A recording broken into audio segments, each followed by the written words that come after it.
What's up guys, Tommy Bowyer here from Movie Rewind, and today I'm going to be talking about why studios in recent years are blaming fans for film and TV shows failures. So without further ado, let's get into it.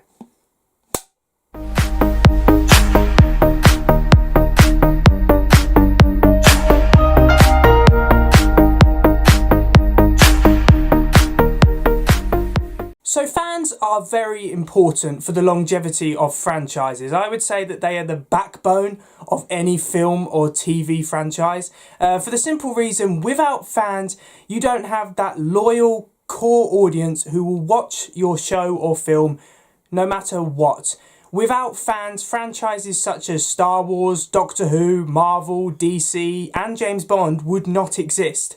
However, in recent years, and especially in the last year, studios seem to blame so-called toxic fans for films and TV shows not performing as well as studios expected them to do.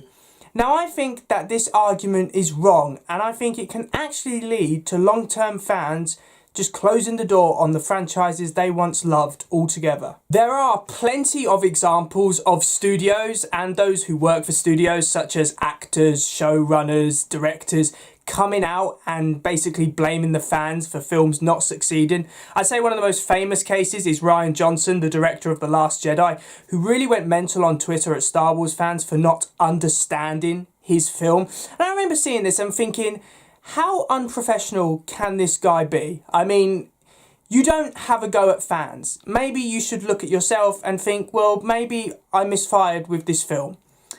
And I thought, maybe it's just Rian Johnson. But in recent years, I have never seen film and TV studios behave so unprofessional. You've got, with Doctor Who, you've got the showrunner of Doctor Who, Chris Chibnall, coming out and basically blaming fans for Doctor Who's failure. Not his writing, not the decisions which he had ultimate control over, but blaming fans who've watched the show for nearly 60 years.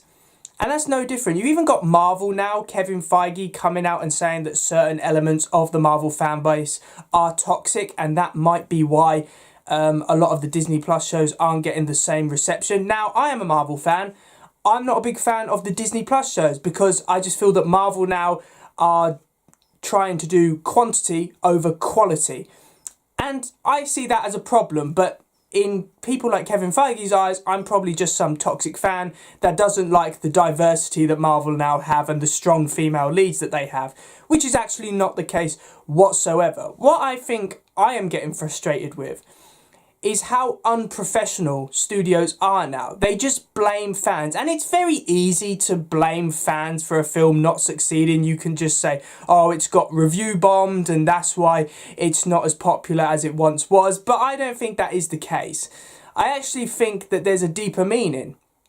When studios forget who their core audience are, who they're making the film for, then their film is less likely to succeed, in my personal opinion. I would say that there are some great examples of films which are made for fans, but also very well received by general audiences. Look at Sam Raimi's first Spider-Man film. That is a film which I would say is purely made for Spider-Man fans. But audiences who weren't Spider-Man fans also loved it because it was a good film and it was true to the source material. In more recent examples, Zack Snyder's Justice League, the Snyder Cut, really loved by DC fans, but audiences preferred it to the studio's original Justice League, which they made. Marvel used to be really good at this, especially in Phase 3. They would make films which would have plenty of Easter eggs for long-term fans, but could also be enjoyed by general audiences who weren't that caught up to speed with the MCU. And I think this is the point.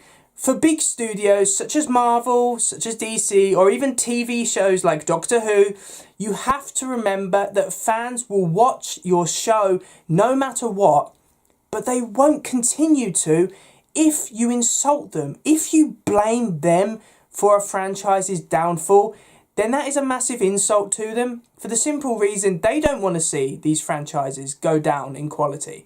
They actually want them to maintain their current standard.